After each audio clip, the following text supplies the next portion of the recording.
Hello everyone.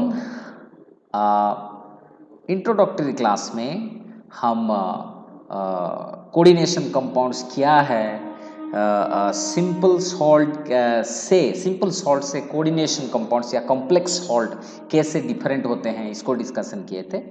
इसका bond pattern क्या है डिस्कशन किए थे। कोऑर्डिनेशन बॉन्ड से शुरू हुआ था और फिर वो कोऑर्डिनेशन बॉन्ड ये वैलेंस बॉन्ड थ्योरी के साथ कैसे कनेक्शन रहता है, इसको भी डिस्कशन हुआ था। तो हम ये जो कोऑर्डिनेशन बॉन्ड से शुरू करके पूरा पहुंच गए थे वैलेंस बॉन्ड थ्योरी। उधर भी हम देखे थे कि कोऑर्डिनेशन कंपाउंड क्या है और कोऑर्डिनेशन कंपाउंड में सेंट्रल एटम क्या है और लिगैंड्स क्या है। ठीक है, तो वो जो हम दिखे थे, तो आज हम पढ़ रहे हैं कोऑर्डिनेशन कंपाउंड का सेकंड क्लास है ये। तो हम चलते हैं कोऑर्डिनेशन कंपाउंड। इधर हम क्या करेंगे, कुछ टर्म्स के बारे में पढ़ेंगे। हम देखे थे कि जो सेंट्रल एटम होता है वो सेंट्रल एटम्स के चारों ओर लिगैंड्स आके बॉन्ड्स कर लेते हैं, लिगैंड्स आके बॉन्ड कर लेते हैं। ठीक है, फिर हम देखेंगे कि कैसे कोऑर्डिनेशन कंपाउंड्स में अगर हम लिखते हैं ऐसा करके, ठीक है, जैसे कि हम लिखते हैं Fe, ठीक है, CN6 4-, ठीक है। इधर पूरा जो ये एक पूरा एफिशिएंट होल 6 4- को हम बोलते हैं कोऑर्डिनेशन एंटिटी। क्या बोलते हैं? Coordination entity. ठीक है, और कोऑर्डिनेशन स्फीयर करके भी हम बोल सकते हैं इसको, कोऑर्डिनेशन स्फीयर। इधर जो Fe है वो सेंटर में रहता है, जिसको बोलते हैं सेंट्रल एटम और आयन। क्या बोलते हैं इसको? सेंट्रल एटम और आयन। फिर ये जो सेंट्रल एटम के चारों ओर जो आ जाते हैं ये साइनाइड आयन्स, जिसको सियानिडो करके हम कोऑर्डिनेशन कंपाउंड में बोलते हैं, वो होते हैं लिगैंड्स। जो सेंट्रल एटम के चारों ओर आके कोऑर्डिनेशन बॉन्ड करते हैं, इसको बोलते हैं हम लिगैंड्स। कितने डोनर एटम कोऑर्डिनेशन बॉन्ड करते हैं, इसको बोलते हैं कोऑर्डिनेशन नंबर। इधर कितना डोनर एटम्स सेंट्रल एटम के साथ बॉन्ड्स कर रहे हैं, इसका मतलब है 6, इसलिए इसको बोलते हैं कोऑर्डिनेशन नंबर। और ये होता है इसका चार्ज, ये जो 4- है इसका चार्ज। तो पूरा ये जो सेंट्रल एटम और लिगैंड्स का कॉम्बिनेशन से एक कोऑर्डिनेशन एंटिटी फॉर्म होता है। ये जो कोऑर्डिनेशन एंटिटी चार्ज हो सकता है और न्यूट्रल भी हो सकता है, जिसका कुछ चार्ज भी हो सके नहीं रहा हो। ठीक है, फिर ये जो आयरन है, आयरन का सेंट्रल एटम मतलब इसका भी चार्ज हो सकता है या फिर एक एटम भी हो सकता है। ठीक है, फिर ये जो लिगैंड्स भी अभी हम डिस्कशन करेंगे। ये जो लिगैंड्स है ये किस किस प्रकार का लिगैंड्स हो सकते हैं, इसका क्लासिफिकेशन क्या है, ये सब चीज़ के बारे में हम अभी डिस्कशन करेंगे। ठीक है, फिर हम चलेंगे कि let us take one on the page. So here we'll discuss about ligands. क्या पढ़ेंगे? ligands। ठीक है, लिगैंड्स क्या है हमको पता है कि सेंट्रल एटम के चारों ओर जो सराउंडिंग एटम्स आ जाते हैं और कोऑर्डिनेशन बॉन्ड करते हैं सेंट्रल एटम के साथ, इसको बोलते हैं लिगैंड्स। और लिगैंड्स न्यूट्रल भी हो सकता है, चार्ज भी हो सकता है, और क्या क्या क्लासिफिकेशन हो सकता है इसको हम अभी डिस्कशन करेंगे। ठीक है, फिर अब चलते हैं डेंटिसिटी ऑफ लिगैंड्स। पहले लिगैंड्स को क्लासिफाई करने से पहले हम देखते हैं denticity of ligands. Denticity of ligands क्या है? ये डेंटिसिटी, ये डेंटिसिटी है कि एक लिगैंड में कितना डोनर एटम्स है। क्या है denticity? The number of donor atoms, number of donor atoms in A ligand. एक लिगैंड का कितना डोनर एटम्स हैं, इसको हम बोलते हैं डेंटिसिटी। ठीक है ना? तो हम देखते हैं जैसे कि हम बोलेंगे मोनोडेंटेट लिगैंड। फॉर एग्जाम्पल हम लेते हैं मोनोडेंटेट लिगैंड। क्या है मोनोडेंटेट लिगैंड? अगर कोई लिगैंड के पास बस एक ही डोनर एटम हो तो इसको हम बोलेंगे मोनोडेंटेट लिगैंड। ठीक है, जैसे कि, और यूनिडेंटेट भी इसको बोलते हैं, मोनो और यूनिडेंटेट लिगैंड करके भी बोल सकते हैं। जैसे कि हम एग्जाम्पल ले सकते हैं कि एग्जाम्पल लेके, ठीक है, NH3 ये है न्यूट्रल लिगैंड। इसका अगर हम चार्ज को लेके क्लासिफाई करते तो हमको मिलता न्यूट्रल लिगैंड, क्योंकि इसके ऊपर कोई चार्ज नहीं रहता है, फिर भी ये कैसे डोनेट करता है, इसका जो लोन पेयर ऑफ इलेक्ट्रॉन्स है इसको वो सेंट्रल एटम को डोनेट करता है, इसलिए वो कोऑर्डिनेशन बॉन्ड तैयार कर पाता है। तो फिर जो अमोनिया है, ये अमोनिया का ये जो लोन पेयर को लेके वो डोनेट करता है, इधर बस एक नाइट्रोजन ही एटम है जो डोनेट कर सकता है। वन डोनर एटम होने से इसको बोलते हैं यूनिडेंटेट लिगैंड। क्या है?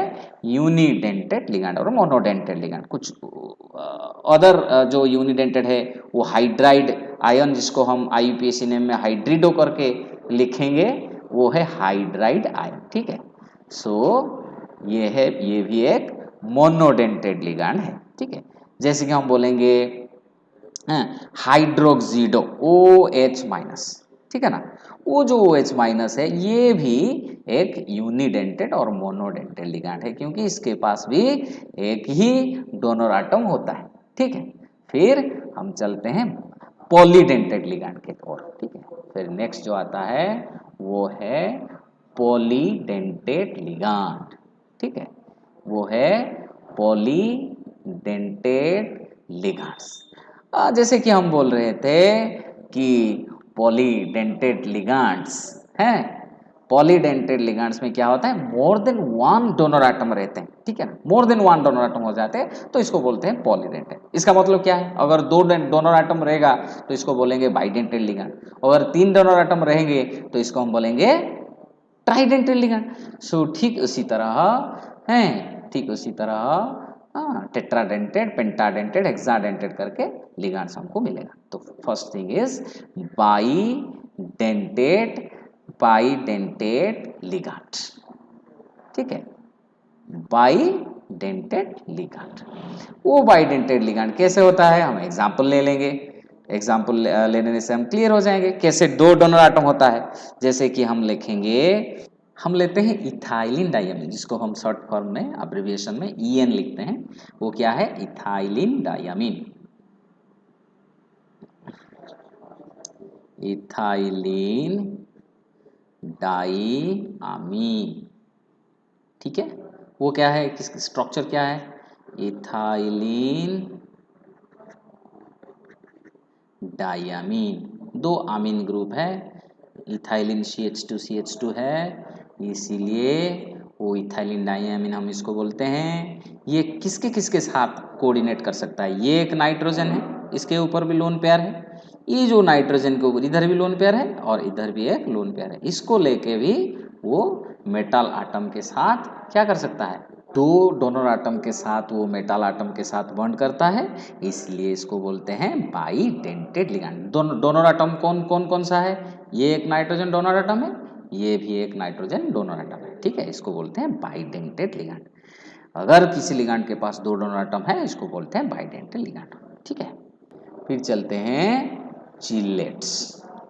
वही जो हम बोल रहे थे, पॉलीडेंटेट लिगैंड में अगर कोई लिगैंड्स हो जो सेंट्रल एटम के साथ तो बॉन्ड करेगा लेकिन एक रिंग देगा, वो रिंग अगर स्टेबिलिटी बढ़ा देता हो, कोई रिंग कॉम्प्लेक्स तैयार करता हो, अगर कोई पॉलीडेंटेट लिगैंड सेंट्रल एटम के साथ, अगर ये Cu2+ एक सेंट्रल एटम है, मैं बोलता हूं कि hydrogen NH2 single bond NH2, ये एक बाइडेंटेट लिगैंड है।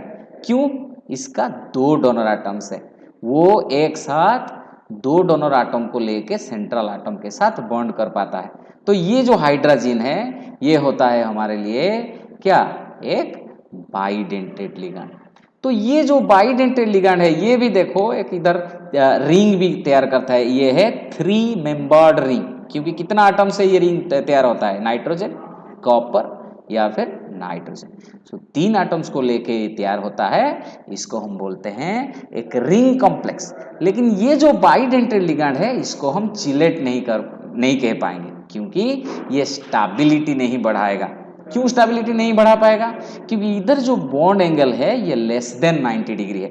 लेकिन क्या होता है ऐसे, इधर से क्या होता है कि ये जो दो बॉन्ड्स है लेस देन 90 डिग्री होने से ये जो इलेक्ट्रॉन्स है ये अपने आप वेरी क्लोज हो जाते हैं।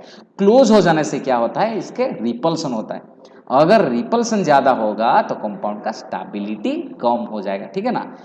तो ऐसा कुछ रिंग कंपाउंड तैयार करेंगे और ऐसा कुछ लिगैंड से हमारा रिंग तैयार होगा जो ये इलेक्ट्रॉनिक रिपल्सन नहीं होगा, उधर वो स्टेबिलिटी बढ़ा रहा होगा। अगर कोई कंपाउंड में रिंग तैयार होता हो फ्रॉम ए बाइडेंटेड या फिर पॉलीडेंटेड लिगैंड और वो स्टेबिलिटी बढ़ा रहा है तो वो लिगैंड को हम बोलेंगे चिलेट, ठीक है। वो लिगैंड को हम बोलेंगे चिलेट। क्या है वो एग्जाम्पल है इथाइलिन डायमीन, हम इसको लिखते हैं EN, ठीक है। क्या है ये? Ethylene diamine. क्या है? Ethylene diamine. तो फिर हम लिखेंगे CH2 single bond NH2 single bond NH2। अगर इधर कोई मेटल एटम है वो ये नाइट्रोजन से भी बॉन्ड कर पाएगा और ये नाइट्रोजन से भी बॉन्ड कर पाएगा। तो ये एक बाइडेंटेड लिगैंड है, ठीक है। ये जो बाइडेंटेड लिगैंड है ये भी एक 5 मेंबर्ड रिंग तैयार करता है। कितना मेंबर्ड रिंग है? 5 मेंबर्ड रिंग है। 1 2 3 4 5। कितना मेंबर रिंग तैयार करता है? 5 मेंबर्ड, 5 मेंबर्ड रिंग। ये जो रिंग तैयार कर दिया इधर बॉन्ड, लेकिन ये जो बॉन्ड एंगल है ये एक बॉन्ड है फिर ये एक बॉन्ड है, ये बॉन्ड में 90 डिग्री से ज़्यादा बॉन्ड एंगल है। इलेक्ट्रॉनिक रिपल्सन का जो कॉम्प्लेक्सिटी था वो इधर नहीं है, बल्कि रिंग होने से कंपाउंड का स्टेबिलिटी बढ़ जाता है। तो अगर कोई स्टेबिलिटी इंक्रीजेस, ठीक है। तो अगर कोई रिंग कंपाउंड या रिंग फॉर्म होने से कोऑर्डिनेशन कंपाउंड का स्टेबिलिटी बढ़ रहा है तो इसको हम बोलेंगे, क्या है? हम बोलेंगे चिलेट, ठीक है। वो जो चिलेट का इफेक्ट क्या क्या होता है इसको फिर हम देखेंगे, ठीक है। तो इधर हाइड्रोजन NH2 एक चिलेट नहीं है क्योंकि ये स्टेबिलिटी नहीं बढ़ाता है, लेकिन इथाइलिन डायमीन एक चिलेट लिगैंड होता है, ठीक है। Did you get me? Okay. फिर चलेंगे प्रॉपर्टीज ऑफ चिलेट्स, ठीक है। क्या जाएंगे? Properties of chelates. चिलेट्स का प्रॉपर्टीज क्या क्या होता है? तो पहले आता है जितने भी चिलेट्स कंपाउंड है वो ऑलमोस्ट वोलाटाइल्स होते हैं, वोलाटाइल कॉम्प्लेक्स होते हैं, वोलाटाइल कंपाउंड्स होते हैं, ठीक है। ओके। वोलाटाइल क्यों होते हैं? क्योंकि लो मेल्टिंग पॉइंट है। कंपाउंड का अगर मेल्टिंग पॉइंट लो है तो वो वोलाटाइल होगा। फिर क्या आता है प्रॉपर्टीज में? अगर वो जो चिलेट्स न्यूट्रल हो वो ऑर्गेनिक सॉल्वेंट में डिजोल्व होता है, वाटर में डिजोल्व नहीं होता है। सो न्यूट्रल चिलेट्स कहने से हम बोलते हैं चिलेट कॉम्प्लेक्स, जिधर लिगैंड्स रिंग कंपाउंड तैयार करता है और स्टेबिलिटी बढ़ा देता है, वैसा कोऑर्डिनेशन एंटिटी को हम बोलते हैं चिलेट। वो चिलेट अगर न्यूट्रल है तो वो डिजॉल्व इन ऑर्गेनिक सॉल्वेंट में वो डिजल्व होते हैं, वाटर के साथ डिजल्व नहीं होते हैं, ठीक है। अच्छा, अगर कोई मेटल किसी भी एक चिलेटिंग लिगांड के साथ चिलेट करता हो, वो प्रॉपर्टी का एडवांटेजेस लेके हम मेटल आटम को किसी भी सॉल्यूशन से आइसोलेट कर पाएंगे। हाँ, चिलेटिंग इफेक्ट हाँ कैन बी एडवांटेजियस हैं इन आइसोलेटिंग क्या chelating effect can be advantageous in isolating the metal ions और आयंस फ्रॉम सॉल्यूशन। कैसे करेंगे? सॉल्यूशन से कैसे हम इसको आइसोलेट कर पाएंगे? हम क्या करेंगे कि अगर कोई सॉल्यूशन में मेटल आटम है, उसके अंदर हम डाल देंगे क्या, चिलेटिंग लिगांड डाल देंगे। वो चिलेटिंग लिगांड जाके सेंट्रल आटम के साथ, मतलब वो जो मेटल आटम जिसको हम आइसोलेट करना चाहते हैं, इसके साथ क्या करेगा, कॉम्प्लेक्स तैयार कर देगा। बस वो कॉम्प्लेक्स कर देगा, प्रेसिपिटेट हो जाएगा, बस हमारा मेटल आटम भी उस चिलेट के साथ रहेगा, जिसको हम ला के बाद में सेपरेट कर देंगे तो हमको मेटल मिल जाएगा। फिर हम आते हैं factors affecting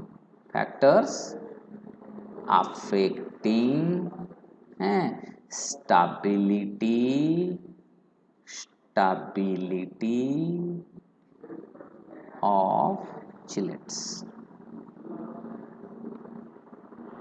factors affecting stability of chelates, ठीक है, okay.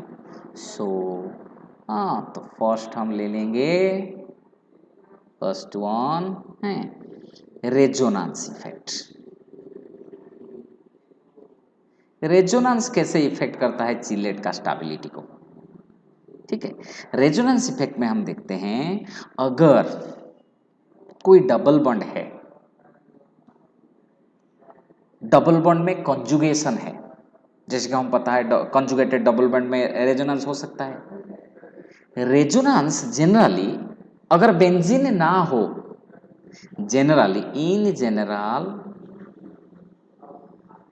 In general resonance increases the stability. Resonance increases the stability of chelates. Chelate कहने से मैं फिर एक बार बोलता हूँ, चिलेट मीन्स वो जो कोऑर्डिनेशन एंटिटी, वो जो कोऑर्डिनेशन कंपाउंड जिसमें चिलेटिंग लिगांड है सेंट्रल एटम के साथ, ठीक है। अच्छा, सो अगर कोई रेजोनेंस है जो अनहिंडर्ड है, अनहिंडर्ड के मतलब रेजोनेंस में कोई दिक्कत नहीं है, रेजोनेंस के लिए कोई ऑब्स्टेकल नहीं है, तो रेजोनेंस होने से स्टेबिलिटी बढ़ जाता है, ठीक है। फिर अगर हम देखेंगे कि अगर रेजोनेंस होने के लिए कोई ऑब्स्टेकल ग्रुप है, ठीक है, तो वो क्या होता है, स्टेबिलिटी को डिक्रीज कर देता है। जैसे कि हम बोलेंगे बट क्या होता है, but in case benzene is present, it interferes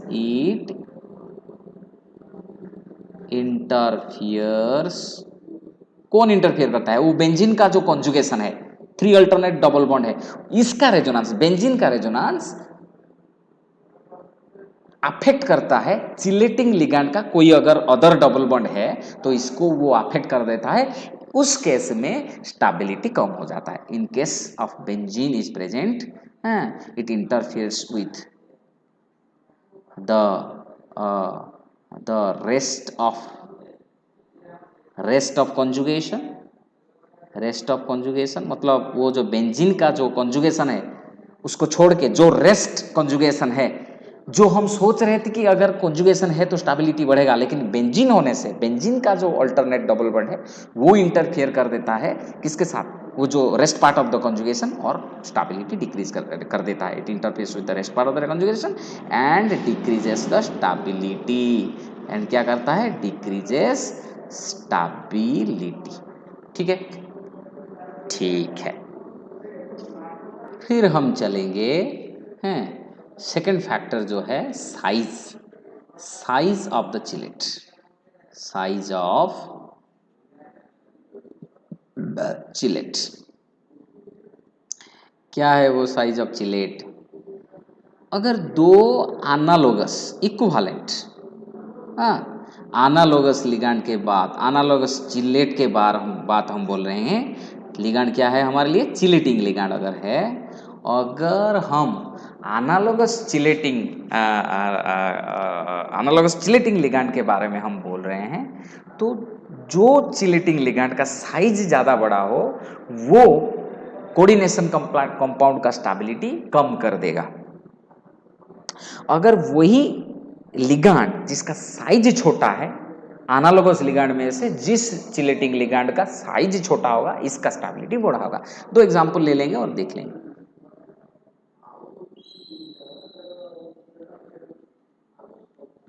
ठीक है, क्या है?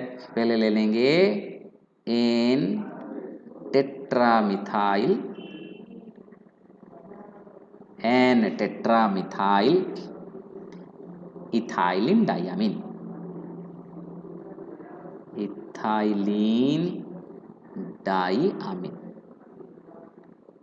फिर एक देखेंगे, ये है first one and second one है इथाइलिन डायमीन, जिसको हम ईएन करके बोल रहे थे। ये दोनों में से किसका, इस दोनों में से कौन सा लिगैंड कोऑर्डिनेशन कंपाउंड को ज्यादा स्टेबिलिटी दे सकता है? देखते हैं इसका स्ट्रक्चर और फिर आगे बढ़ते हैं। ये एक है एन टेट्रा मिथाइल डायमीन, एक है डाईमिथाइल अमीन,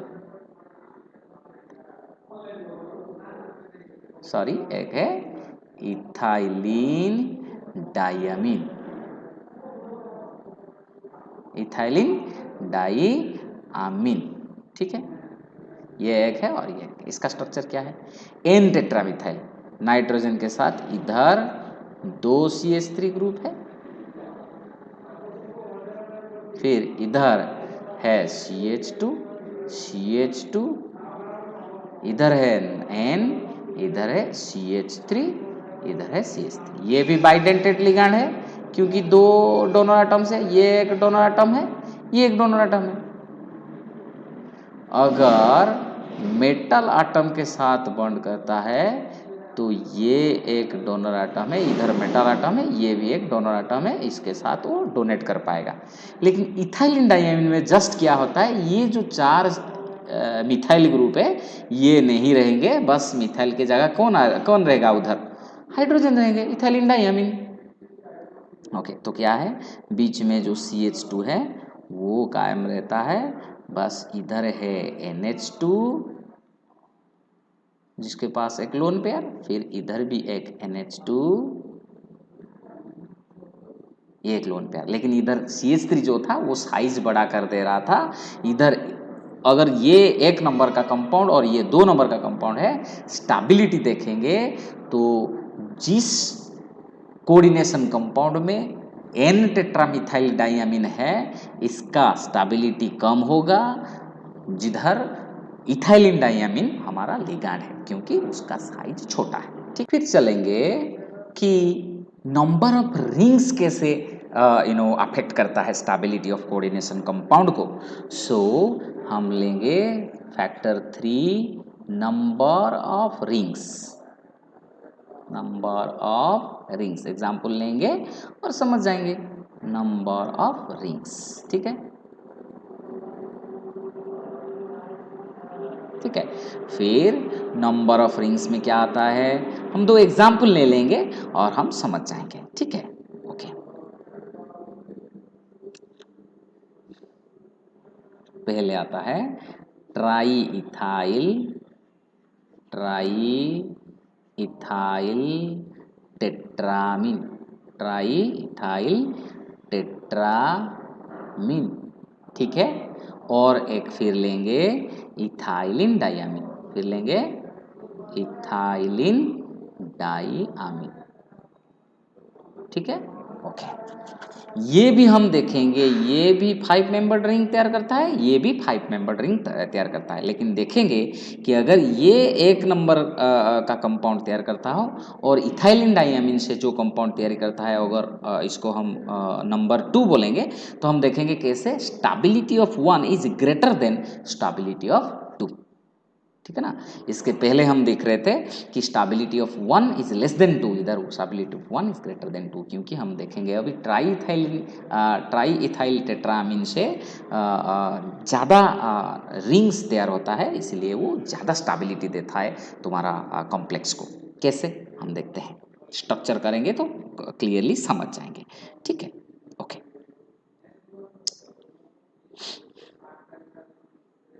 अगर हम कॉम्प्लेक्स लेते हैं सी डी, हम ऐसे ऐसे करके 2 कॉम्प्लेक्स लेंगे। एक होता है सी डी, हैं C D tri E N, tri E N 2+, ये एक लिगैंड है। और इधर लेंगे C D E N whole 2 complex, ठीक है। ये ट्राई इन का 4 लिगैंड्स होता है, इधर कोऑर्डिनेशन नंबर भी है 4, ठीक है। इधर 2 CdEn2+ का ये भी इधर भी चार्ज वही 2+ है, और ये 2, एक इथाइलिन डायमंड का 2 डोनर एटम होता है, सो 2 इथाइलिन डायमंड का 4 डोनर एटम होगा, इसलिए इधर भी coordination number 4। Analogous coordination number में हम देखेंगे कैसे ट्राई इथाइल टेट्रामीन होने से स्टेबिलिटी बढ़ जाता है कॉम्प्लेक्स का। कैसे? क्योंकि ट्राई इथाइल अमीन ज़्यादा रिंग तैयार करता है। कैसे?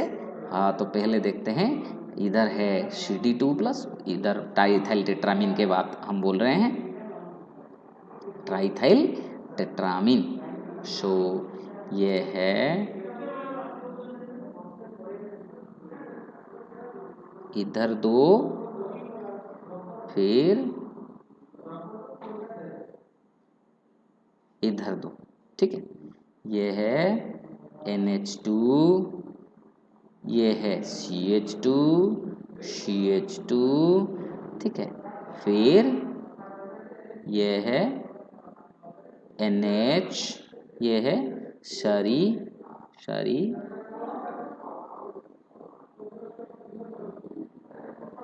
ये है NH, ठीक है। ये एक बंड है, तो ये बन गया NH, इधर आता है CH2, ठीक है। ये फिर आता है इधर भी एक CH2, फिर इधर जो N है, ये N के साथ C का बॉन्ड हुआ है, ये N के साथ एक H है, और फिर इधर CH2 और एक CH2, इधर एक NH2 है जिसके साथ बॉन्ड हुआ है। कितना रिंग होता है, इधर कितना रिंग आता है ट्राईइथाइलिन टेट्रामीन में? First ring, second ring, third ring. So 1 2 3 4 5, so 3 what type of ring is this? 3 number of 5 membered rings. Coordination number वही है, वही इधर भी कितना कोऑर्डिनेशन हो रहा है, इधर एक होता है, ये बॉन्ड करता है, ये बॉन्ड करता है, 4 कोऑर्डिनेशन नंबर है ना, 4 कोऑर्डिनेट बॉन्ड है, इसलिए कोऑर्डिनेशन नंबर भी 4 है। ये है ट्राईइथाइलिन टेट्रामीन। ट्राईइथाइलिन टेट्रामीन के बाद हम बोल रहे हैं इधर 3 नंबर ऑफ 5 मेंबर्ड रिंग्स तैयार हो रहा है। लेकिन अगर हम देखेंगे CD2+ बीच में है, सेंट्रल एटम है, इधर इथाइलिन डाइयामीन के बाद बोल रहे हैं। इथाइलिन डाइयामीन के बाद कैसे है? ऐसा है इथाइलिन डाइयामीन, इधर NH2, हैं, इधर NH2, वो है CH2, वो है CH2, वो ज्वाइन हो जाएगा। ये एक 5 मेंबर रिंग है। फिर इधर NH2, दो है ना, CdEn2 लिख रहे थे हम, CdEn2। ये कॉम्प्लेक्स क्या है, कोऑर्डिनेशन एंटिटी क्या है, CdEn2 प्लस। तो ये एक NH2, फिर ये आता है CH2, फिर ये आता है CH2, इधर जुड़ जाएगा। इधर कितना रिंग आते हैं, इधर रिंग आते हैं 1, इधर 2, उधर 3 आ रहा था, इधर 2 आ रहा है। सिंस इधर लेस नंबर ऑफ रिंग तैयार होता है, 5 मेंबर रिंग, इसका स्टेबिलिटी कम है ट्राईइथाइलिन टेट्रामीन से। ठीक है, ओके। फिर चलेंगे कि स्टैंडर्ड फ्री एनर्जी से, स्टैंडर्ड फ्री एनर्जी चेंज से कैसे हमको पता चलेगा कौन सा चिलेट ज़्यादा स्टेबल होगा। ठीक है ना, तो हम इसको एग्जाम्पल लेके देख लेंगे। ठीक है, सो हमको जैसे कि पता है, सो नेक्स्ट फैक्टर आता है, क्या है, 5 नंबर का फैक्टर क्या है, वो है स्टेबिलिटी विथ रेस्पेक्ट टू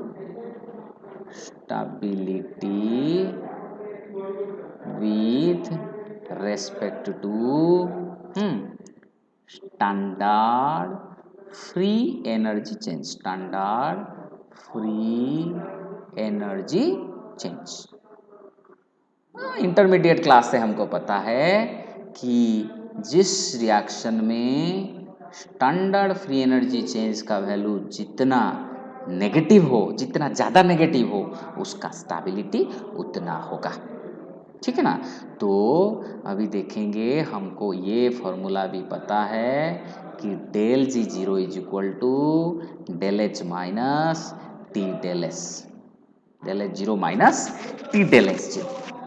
अगर हम एग्जाम्पल लेते हैं formation of various types of complex, जिधर चेंज इन फ्री एनर्जी का चेंज होता हो, वो है क्या है, फर्स्ट इज हम पहले लेते हैं कैडमियम का वाटर कॉम्प्लेक्स, जिधर से चिलेट हम तैयार करेंगे। सो 3 केस हम ऐसे लेते हैं, 3 केसेस लेंगे। तो फर्स्ट वन इज Cd, ठीक है, H2O होल 4, ये हमारे लिए फिक्स रहेगा। इसको यूज करके हम डिफरेंट कॉम्प्लेक्स तैयार करेंगे। ये है CdH2O होल 4 2 प्लस, इसको हम रिएक्ट कराते हैं किसके साथ, try ethylene tetrammine, try TRIEN मतलब ट्राई इथाइलिन टेट्रामीन के साथ। अगर ये दोनों मिलते हैं, ये कौन सा कॉम्प्लेक्स तैयार करते हैं, ये तैयार करते हैं CD, ठीक है, CD TRIEN ट्राईइथाइलिन आमीन 2 प्लस, ये कॉम्प्लेक्स तैयार होता है। इसके साथ वो जो इधर जो 4 वाटर मॉलिक्यूल थे वो चले जाते हैं, इसके जगह कौन चिलेट करता है, ट्राईइथाइलिन टेट्रामीन चिलेट करता है। 2 नंबर के कंपाउंड में क्या होता है, वही CD से हम शुरू करेंगे, वही कॉम्प्लेक्स वाटर कॉम्प्लेक्स के साथ शुरू करेंगे, CdH2O होल 4 2 प्लस के साथ हम इधर कंबाइन कराएंगे 2 मोल्स ऑफ इथाइल। इधर कुछ लिखा हुआ नहीं है, तो इसका मतलब इसका 1 मोल के साथ इसका भी 1 मोल रिएक्ट करता है ट्राईइथाइल टेट्रामीन का। 1 नंबर का एग्जाम्पल में, 2 नंबर का एग्जाम्पल में टेट्रा एक्वा कैडमियम कंपाउंड के साथ, ठीक है, 2 मोल्स ऑफ इथाइलिन डायामीन अगर कंबाइन करता हो, तो वो हमको देगा CD ethylene diamine whole 2 plus, वही 4H2O निकल जाएगा। ठीक है, ओके। 3 नंबर का कंपाउंड में क्या होता है, 3 नंबर का कंपाउंड में वही टेट्रा एक्वा कैडमियम कंपाउंड से हम शुरू करते हैं CdH2O होल 4 के साथ, इधर हम 4 मोल ऑफ मिथाइल आमीन लेंगे CH3NH2 को। हालांकि ये चिलेट नहीं है CH3NH2, क्योंकि ये रिंग नहीं है, ये तो सीधा एक स्ट्रेट चेन वाला कंपाउंड है, एक ही डोनर एटम है, एक ही डोनर एटम के साथ कोई भी लिगैंड चिलेट नहीं कर पाएगा, रिंग नहीं कर पाएगा। अगर रिंग नहीं देता है तो चिलेट नहीं कर पाएगा। तो 4CH3NH2 इधर 1 मोल, इधर 2 मोल रिएक्ट करता है, इधर 4 मोल ऑफ मिथाइलामीन रिएक्ट करता है और देता है हमको प्रोडक्ट है CH3NH2 whole 4, CH3NH2 whole 4, 2 plus वही 4 मॉलिक्यूल निकल जाता है, एग्जिट हो जाता है टेट्रा एक्वा कैडमियम से। ये जो 3 रिएक्शन में हम देखते हैं एक नंबर का कंपाउंड में, सो नंबर 1 कंपाउंड में del H0 is equal to से हमारे लिए -x किलोजूल पर मोल, x किलोजूल पर मोल। ठीक है, वही उधर से अगर देखेंगे इधर जो डाईइथाइल अमीन सॉरी इथाइलिन डाइअमीन का कॉम्प्लेक्स कैडमियम के साथ तैयार होता है इधर आता है डेल एच। क्या आता है इधर? डेल एच कितना आ रहा है हम इसको आइसोलेट कर लेंगे देखने के लिए ठीक से। ये है डेल एच 0 एक फर्स्ट रिएक्शन के लिए, सेकेंड रिएक्शन में होता है वही del H 0 is equal to -y kilojoule per mole, और ये जो थर्ड नंबर के लिए रिएक्शन के लिए del H 0 is equal to -z kilojoule per mole. ठीक है, डेल एच हमको पता चल गया, ठीक है ना। फिर हम देखेंगे बस अब हम देख सकते हैं कि कैसे नंबर 1 रिएक्शन में, इधर नंबर 1 रिएक्शन में 2 मॉलिक्यूल से इधर 4 और इधर 1 5 मॉलिक्यूल तैयार होता है। 2 से 5 रिएक्टेंट साइड में 2 मॉलिक्यूल और प्रोडक्ट साइड में 5 मॉलिक्यूल है। जितना ज़्यादा मॉलिक्यूल तैयार होगा उतना एंट्रोपी चेंज होगा। हमको पता है ज़्यादा मॉलिक्यूल तैयार होगा तो डिजॉर्डरनेस ज़्यादा होगा, डिजॉर्डरनेस ज़्यादा होने से एंट्रोपी ज़्यादा हो जाएगा, ज़्यादा एंट्रोपी क्रिएट होने से डिफरेंस इन एंट्रोपी भी ज़्यादा हो जाएगा।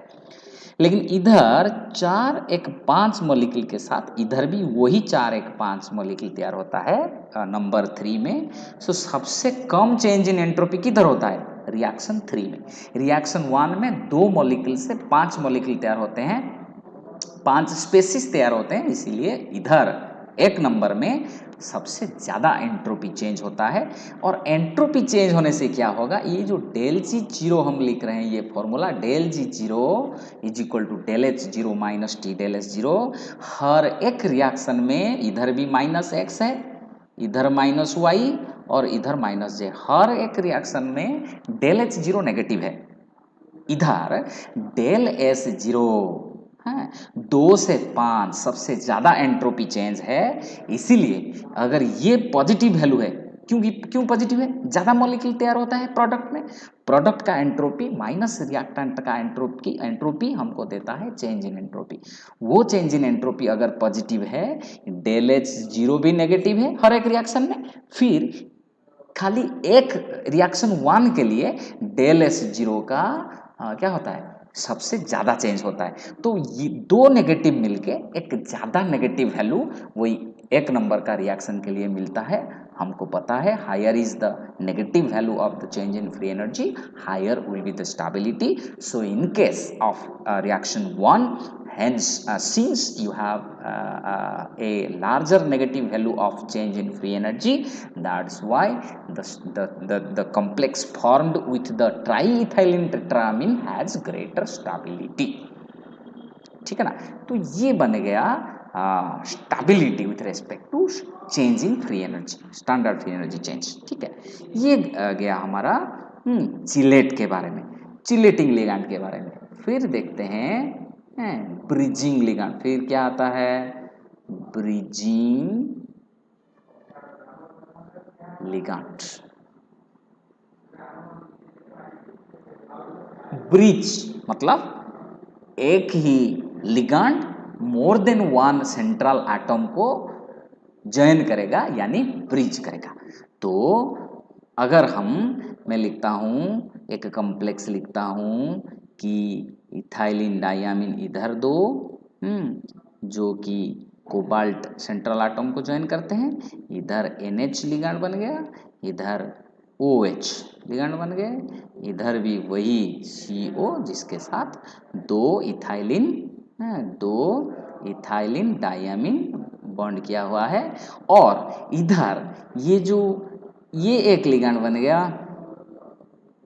ये एक लिगैंड बन गया, और फिर OH एक लिगैंड बन गया। एक साथ वो जो NH और OH दो सेंट्रल आटम के साथ ज्वाइन करते हैं, इसलिए इसको बोलते हैं ब्रिजिंग लिगैंड। अगर कोई लिगैंड एक साथ more than one central atom को ज्वाइन करता हो, इसको हम बोलेंगे क्या, ब्रिजिंग लिगैंड है। NH OH है, Cl माइनस भी करता है। अदर एग्जाम्पल क्या है, Cl माइनस है, NH2 माइनस है, ये सब ब्रिजिंग लिगैंड होते हैं, ठीक है ना। ओके, ये है ब्रिजिंग लिगैंड। फिर आता है पाई एक्सेप्टर लिगैंड्स, फिर आता है पाई एक्सेप्टर लिगैंड। जैसे कि हम डिस्कशन कर रहे थे वैलेंस बॉन्ड थ्योरी में और कोऑर्डिनेशन कंपाउंड फॉर्मेशन में, लिगैंड्स आते हैं सेंट्रल आटम का चारों ओर और कोऑर्डिनेशन बॉन्ड बना देते हैं। जैसे कि हम बोलेंगे, ठीक है, एक मेटल है, इधर एक मेटल है और इधर एक लिगैंड आता है। हम बोल रहे थे वैलेंस बॉन्ड थ्योरी में कि जो मेटल आटम का वैलेंस सेल में जो ऑर्बिटल्स रहते हैं, वो मेटल का वैलेंस सेल में ऑर्बिटल क्या करता है, वैकेंट हो जाते हैं लिगैंड्स का इलेक्ट्रॉन को एक्सेप्ट करने के लिए। अगर ये वीडियो नहीं देखे हैं तो देख सकते हो जाके उधर, ठीक है। लेक्चर 1 में वैलेंस बॉन्ड थ्योरी का डिस्कशन हुआ है और हम देख रहे थे कि कैसे मेटल आटम का रिस्पॉन्सिबिलिटी होता है, वो उतना ही वैकेंट ऑर्बिटल क्रिएट करेगा जितना डोनर आटम डोनेट करने के लिए चाहते हैं। तो अगर हम अभी देखेंगे, लिगैंड मेटल आटम को डोनेट करने से मेटल आटम के पास भी इलेक्ट्रॉन ज़्यादा हो जाएगा। जब मेटल आटम के पास इलेक्ट्रॉन डेंसिटी ज़्यादा हो जाएगा, वो ज़्यादा इलेक्ट्रॉन डेंसिटी पूरा कोऑर्डिनेशन कॉम्प्लेक्स को डिस्टेबलाइज कर देगा। वो डिस्टेबलाइजेशन से बचने के लिए मेटल आटम क्या करेगा, जो उसके पास हाई डेंसिटी ऑफ इलेक्ट्रॉन है, उसका फ्री इलेक्ट्रॉन्स को, उसका पेयर ऑफ इलेक्ट्रॉन्स को लिगैंड का वैकेंट ऑर्बिटल को डोनेट करेगा। रिवर्स हो जाएगा, केस रिवर्स हो जाएगा। क्या है, हमको पता है कि लिगैंड मेटल आटम को इलेक्ट्रॉन डोनेट करता है, जनरल ये हमको पता है। लिगैंड के पास एक्स्ट्रा पेयर ऑफ इलेक्ट्रॉन होता है, जिसको यूज करके वो सेंट्रल मेटल आटम का वैकेंट ऑर्बिटल को इलेक्ट्रॉन डोनेट करता है। लेकिन उधर क्या होगा, ज़्यादा लिगैंड हो जाने से ये सेंट्रल आटम के पास ज़्यादा इलेक्ट्रॉन डेंसिटी हो जाएगा। वो इलेक्ट्रॉन डेंसिटी को कम करने के लिए फिर क्या करेगा, रिवर्स ऑर्डर में मेटल आटम अभी लिगैंड को इलेक्ट्रॉन देना शुरू करेगा। लेकिन कौन सा कंडीशन में ये लिगैंड इलेक्ट्रॉन को एक्सेप्ट कर सकता है, अगर लिगैंड के पास वैकेंट ऑर्बिटल हो तभी होगा ना। वैकेंट ऑर्बिटल होने should have, this ligand should have vacant orbitals. ये वैकेंट ऑर्बिटल्स को यूज करके वो मेटल आटम से इलेक्ट्रॉन्स रिसीव करेगा। उस टाइप ऑफ लिगैंड को हम बोलते हैं पाई एक्सेप्टर लिगैंड। इसको थोड़ा और पिक्चराइज हम कर पाएंगे। ये है मेटल आटम। जनरली कौन सा मेटल आटम कोऑर्डिनेशन कंपाउंड तैयार करते हैं, डी ब्लॉक एलिमेंट्स, जिसके पास डी ऑर्बिटल रहता है। अगर डी ऑर्बिटल कैसे होता है, डी ऑर्बिटल डबल डम्बल है से, ये है एक डबल डम्बल ऑर्बिटल जिसके पास ऐसे एक फील्ड इलेक्ट्रॉन है, पेयर ऑफ इलेक्ट्रॉन्स है। ये जो फील्ड इलेक्ट्रॉन्स किसके साथ ओवरलैप होगा, एक vacant orbital of the ligand के साथ। ये है हमारा लिगैंड, इसका ठीक है इधर ओवरलैप हो गया। ये है से एक vacant orbital of the ligand. ये जो लिगैंड का वैकेंट ऑर्बिटल के ऊपर हैं, ये जो मेटल एटम का फील्ड ऑर्बिटल जाके ओवरलैप होता है, या फिर हम बोल सकते हैं मेटल एटम का जो फील्ड ऑर्बिटल का इलेक्ट्रॉन डोनेट हो जाता है किसको, लिगैंड का वैकेंट ऑर्बिटल को, उस टाइप ऑफ लिगैंड को हम बोलते हैं पाई एक्सेप्टर लिगैंड। कैसे वो एग्जाम्पल क्या है, कार्बोनिल, एग्जाम्पल क्या है CO, generally metal carbonyl CO एक लिगैंड है जो एक्सेप्ट कर पाता है, क्योंकि इसके पास वैकेंट ऑर्बिटल होता है। डिटेल्स हम डिस्कशन करेंगे मेटल कार्बोनिल में कैसे बैक बॉन्डिंग होता है। ये जो मेटल ना, जब मेटल इलेक्ट्रॉन्स देता है लिगैंड को, इसको बोलते हैं बैक बॉन्डिंग। मैं बोल रहा था ना, रिवर्स हो जाता है लिगैंड, इन जनरल लिगैंड देता है मेटल को, इधर मेटल देगा लिगैंड को, बोलते हैं बैक बॉन्डिंग। इसके बारे में भी आगे चल के हम पढ़ेंगे। Okay, thank you so much, आज के लिए इतना ही।